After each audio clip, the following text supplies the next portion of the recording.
Been months since I've started my journey riding into this village in my underwear, but here we are. Hello, classy crew. Welcome to the first Monster Hunter 4U journal in G rank.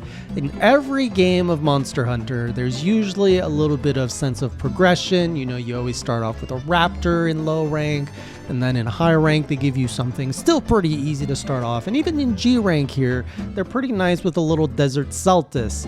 However, through some cruel twist of fate, there's an Apex Rajang that decided to show his face in my first G rank quest.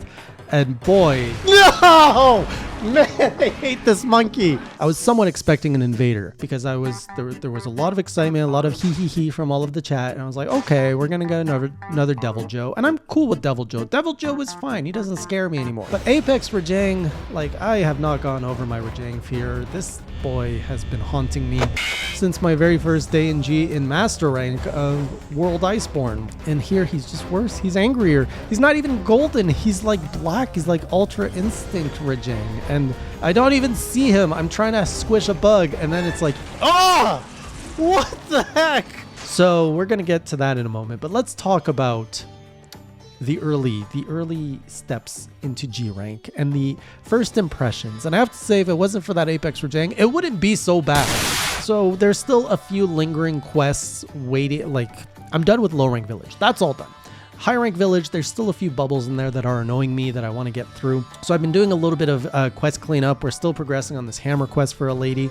And, you know, she wanted first some, like, 2 Rathians. So I went and killed 2 Rathians, one of which slipped on a mosquito, which was funny. So I was fighting the Rathian in her nest and she's charging me and then she falls. And I was like, oh, but the cats weren't there. What happened? And people were like, oh, she slipped on a Banahabra or whatever, which is, there's a joke to be made there, but I'm not smart enough to make it.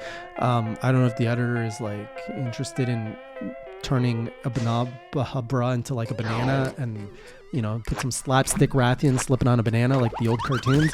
That happened, and then that unlocked a meteorite quest. And honestly, the bane of my existence right now is my own lack of preparedness. You'd think after a couple years, I would be like so freaking trained that this wouldn't be an issue anymore. But I went into a meteorite quest with no pickaxes because I had no idea that a meteorite had to be dug up. In my mind, the way the quest explained it to me, I thought the meteorite would be in the middle of the desert. I would just walk out, pick it up, and leave, which is stupid in hindsight. Like, when is a quest ever that simple? So anyways, I got in. I don't even know where I got. Oh, I quit. That's what happens. I just finished the sub quest, which was kill the fish. Got myself some pickaxes, went back in. Everything was fine because I knew that, so I know at this point, because it's my second time in, that there is a monoblos that spawns, and that's annoying because he charges you, he roars at you, does everything so that you drop it. Stupid. So I grabbed it. I'm like, I'm just gonna book it out of the cave and go up to the right and get back to camp, only to find out there's like 5 massive boulders that have appeared in the matter of 5. Like, I get it, Monster Hunter. You want this to be hard for me, but like, make it make sense. You can't just, I go and mine a meteorite and then 5 massive boulders show up in the middle of a desert blocking my path. If you're gonna block my path, do it from the moment I enter the quest. Don't just randomly, like, that was an unfortunate surprise. So I had to fight the monoblos a bit. He ran away through like the water shortcut because it's the dunes at night. So I went and got another meteorite. I'm like, you know what? We're not even gonna go peek inside. Actually, that's not true. I did go peek inside, and the monoblos promptly charged himself at me. So I'm like, nope, we're gonna take the long way around. And it was pretty uneventful. Went all the way around, finished the quest, called it a day. I am a pro gatherer at this point. I've done all the egg quests, so I know what I'm doing. And also, none of this compares to Monster Hunter 1. If you have someone that you don't like or that you are friends with, but you no longer want to be a friend with, please offer them Monster Hunter 1 egg quests. Say, you know, the only way that our friendship can continue is if you finish this quest for me. And 2 things will happen. They will either not finish the quest and then the friendship will end, or they will finish the quest and they will no longer want to be your friend. So you achieve the same goal no matter what happens. So it's a foolproof idea if you want to end friendships. From that, I had a Deviljho or a Savage Joe. I don't know, is it? There was a Savage Deviljho in high rank, which that's another monster I want to fight, so I fought him. Wasn't really scared of this one. After my experience with 3U, where I killed a Savage Deviljho with minus 30 or minus 35, like, dragon element, I'm like, I feel invincible next to this boy.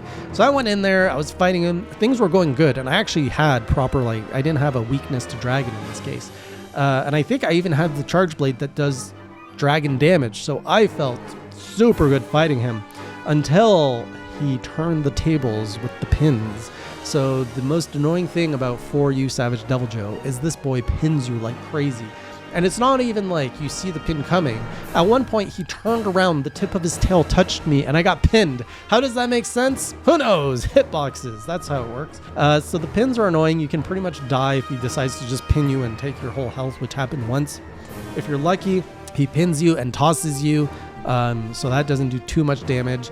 The one thing I wasn't ready for is the pins, so I didn't have any dung bombs. If you go into a dung bomb, though, the fight is pretty comfortable otherwise. At this point, Deviljho is like, he's I don't know, he's comfortable for me. I like him. You just stay close to his toes, and then you let him do when he does when he does the wobbly pickle, you get out of the way, and then you go back to the toes, and off you go. Also in Village, there was a Desert Sultus, which I'm like, ooh, my first G rank, and this was the one that's in Village, so there's no invaders, and it was super fun. Like, this is the perfect entry point for a new rank. Desert Sultus. It's not too menacing, although it was doing decent damage, but it's easy to dodge once you learn it's like 2 moves. You hit it, it falls on its back, it goes like, argh. It's really satisfying to just smack around, and there's so many openings to do so. It's just the perfect entry level. Like, I love Sultus more than any raptor out there. And so Desert Sultus, even better than the original Sultus, because I think it's got like the beetle horn instead of having the mono horn. And I don't know, I like two horns is better than one. After that, finish. So as I said in my last journal, I had an Astalos Charge Blade.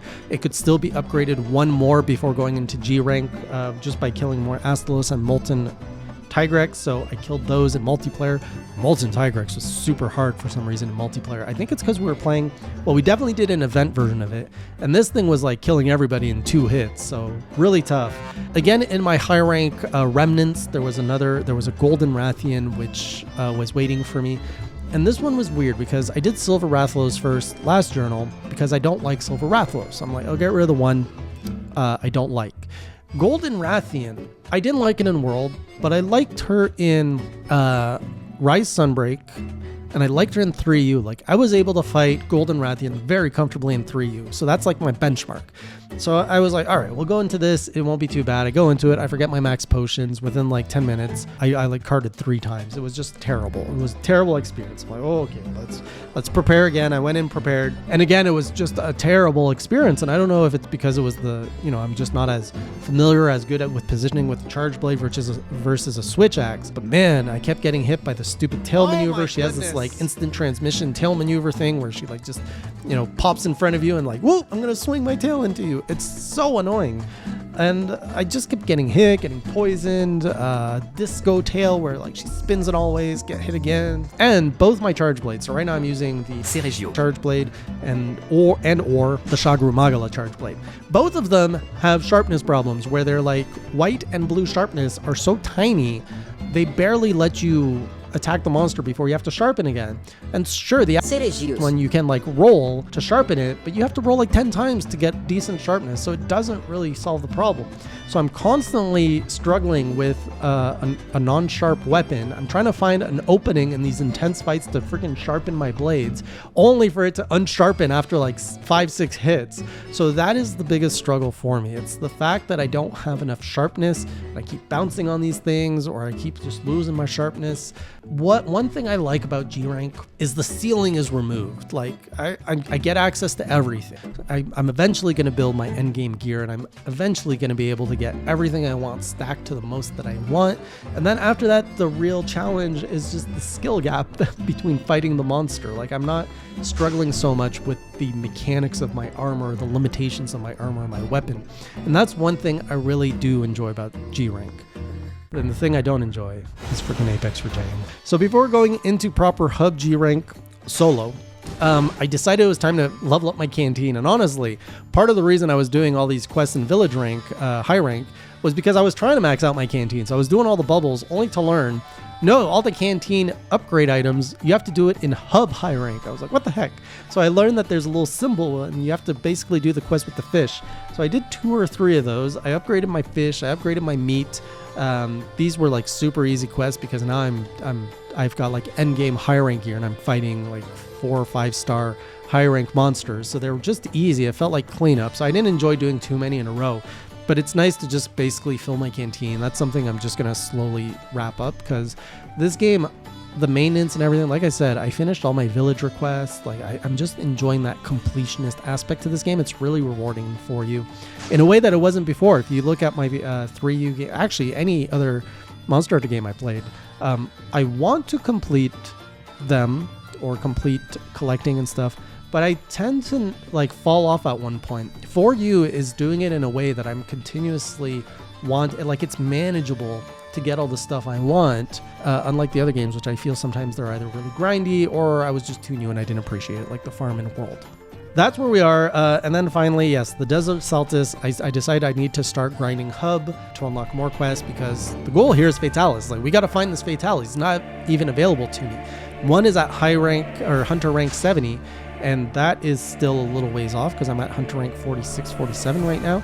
So I went in with the Desert Saltis because I'm like, oh, this is good. And I'm also starting to think, well, I need to get some armor so I can actually stand a chance against some tougher opponents. So I go in there, and before the Desert Saltis, people are all like, oh, eat for Game Changer. The whole chat's like, eat for Game Changer. And I read the description, and it's like, oh, we'll ensure an invader appears. I was like, why would I want that? They're like, it's good for like armor grinding or like armor parts. So I was like, okay, like they really seem to be coming from a good place. I couldn't tell if it was trolling or not. In hindsight, it was. So I eat for Game Changer. It does not proc. So they're all like, oh man, it doesn't proc, boo. And I go into the quest because I'm like, okay, whatever that was about. And I start like slamming on the Desert Saltis, and then all I hear is like the Rajang music, and I see the monkey coming at me. I was like, oh, what's that noise? And then I'm like just trying to ignore him and fight Saltis. Like I'm foolish enough to think I can exist in the same plane as Rajang, not knowing this was an Apex Rajang. I didn't remember Apexes I've seen 1 or 2 at this point. And so at one point he just like, I'm fighting the Desert Saltis, and then out of nowhere I just hear like slam, and boom, you fainted. Like all my health just gone in one hit. And so that's when chat was like, oh my goodness, it's an Apex Rajang too. And so I'm like, well, I can't like do this. And so I'm trying to, and I don't have any dung bombs. So I'm waiting for Desert Saltis to like separate from Apex Rajang in a different map. Then I go attack it. Apex Rajang shows up again. And I'm just trying to book. I'm like, no, book it out of there. I was in a part where you have to like climb up a wall. I'm trying to climb up the wall, and then bang, you have carded again. Like he just somehow sniped me from nowhere. So I was freaking out now because I'm down to 1 cart. I can't Apex Rajang is one-shotting me anywhere I go.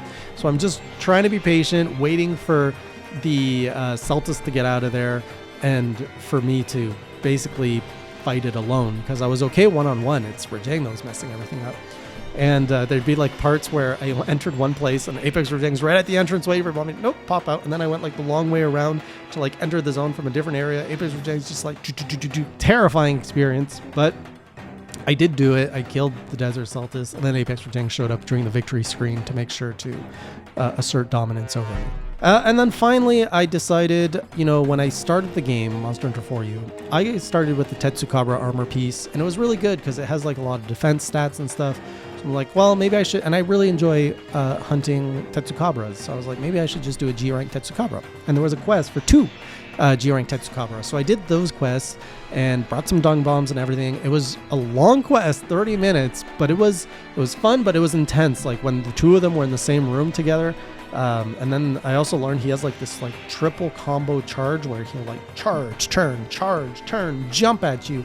That caught me off guard, caused me a cart. And he's just fun. I was breaking his tusk. I was like pushing him over. AED, SAED. There's one part I was like trying to like get away. I enter a zone and like one Tetsukabra's coming in at me. I go into the other zone. The other Tetsukabra's coming at me. I'm like, oh my God, where am I going? So I killed that. Got like pretty much the same material drops from both, which is not helpful. This is what I want to do next. I want to grind out the Tetsukabra armor set in multiplayer. I'm also not even fully upgraded in my high rank armor. Like I haven't used all my armor spheres. And at this point, I don't want to use my armor spheres on the high rank armor. I want to save it for my G rank armor. So the goal is level up Tetsukabra, and then Gypsy Roast is next. And I'm just going to start like chipping away at the quests that I can to unlock more G rank quests. And I guess it's like divided in G1, G2, G3. So I just got to make my way through G1 so I can get to G2, and I think, G3 is probably where Fatalis is at. So we'll find out as I go down deeper into this hall of pain. So I'll see you on the next journal.